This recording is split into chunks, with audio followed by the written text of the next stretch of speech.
Hopefully you've done this worksheet for evaluating introductions and conclusions of speeches.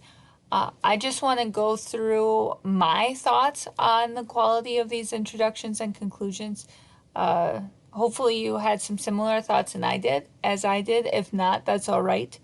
But hopefully you can learn from what I say as well. So let's start with the first set. So the topic of this speech is secondhand smoke. Here's the introduction. I stumbled out of the building, coughing and wheezing, smoke filling my eyes and lungs. I tugged frantically at my tie to loosen my collar, my head pounding as I ran out of the door. Fresh air! Gotta have fresh air! Was it a fire? Terrorist attack? No.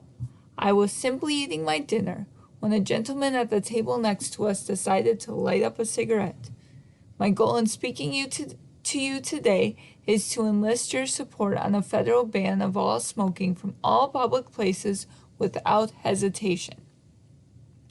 So let's talk about that introduction first. Is it effective? Why or why not? So let's start with the grabber. I think this introduction does a fantastic job of grabbing the audience's attention immediately, especially if the speaker is speaking with emotion. Immediately, the audience is drawn in and wondering what's going on, what's the problem, what is this going to be about? So it's great to grab your audience's attention like that. However, there is not much transition between the grabber and the thesis. It seems like a very abrupt shift, so another sentence or two in there would be helpful. The thesis itself is very clear. It's very clear that right away the speaker's purpose, which you got to in letter C, the purpose is to persuade the audience to support a federal ban of all smoking from public places. So that's very clear, that's strong. It's just this transition in here is somewhat weak. Maybe a statistic in there would be helpful, like this percentages of restaurants still allow smoking. Obviously, there are laws against that now, but when this was written, it wasn't the case. So maybe taking it from this very specific experience to broadening it to the bigger problem and then going into the thesis would be more effective. Right now, it's kind of jolting to go from one to the next. So let's look at the conclusion. Secondhand smoke in the home is one problem, but to go to a public restaurant or concert or any event and to experience secondhand smoke is not only rude, it's impacting the health of our population, increasing healthcare costs, and should be banned by federal mandate in the next session. While you have the option to smoke, I don't have the option of not breathing, nor do our children. I think this conclusion is very effective, especially if within the body of the speech, the speaker talked about the impact of secondhand smoke on the population and healthcare costs, and also this idea of secondhand smoke, someone smoking, that being rude and making other people breathe that in. So as long as all those ideas were covered in the body of the speech, this conclusion is very well done. Also, the ending here, while you have the option to smoke, I don't have the option of not breathing, nor do our children.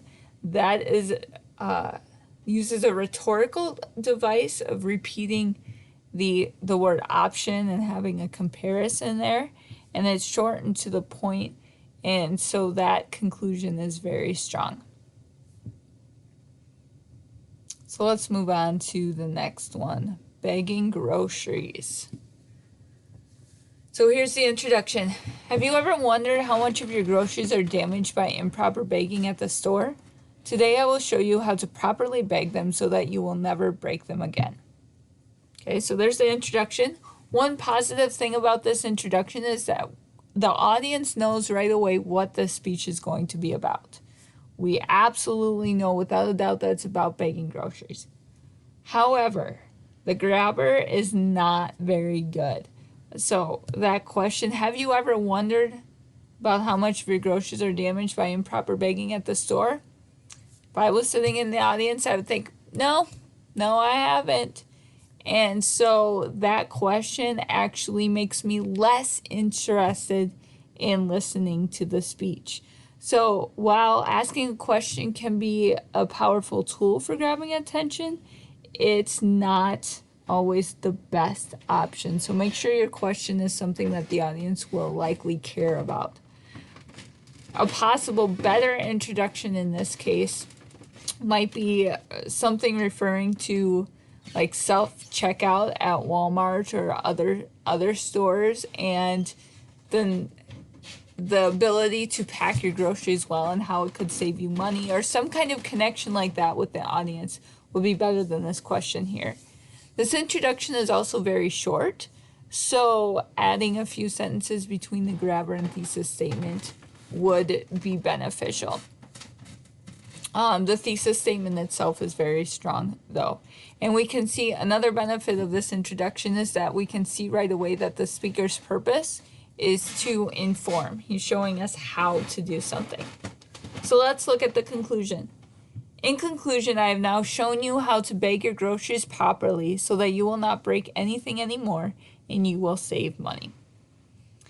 So in this conclusion, the speaker restates the thesis, which is beneficial, and it kind of gives a lasting punch of why it matters, so that you will not break anything anymore, you will save money. So that's beneficial as well. It's fairly short, but if the speech itself is short, then it might be okay, especially if in the body of the speech it kind of sounds like the speech is coming to an end.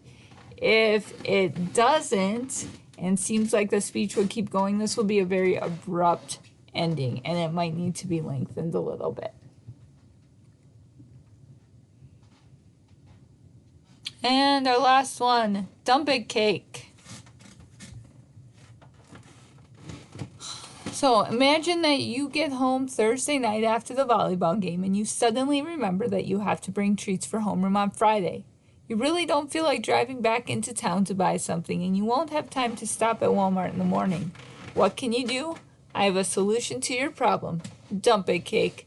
Today I will demonstrate how to make dump it cake, including the materials, the ingredients, and the directions you will need to make this quick, easy, and delicious cake.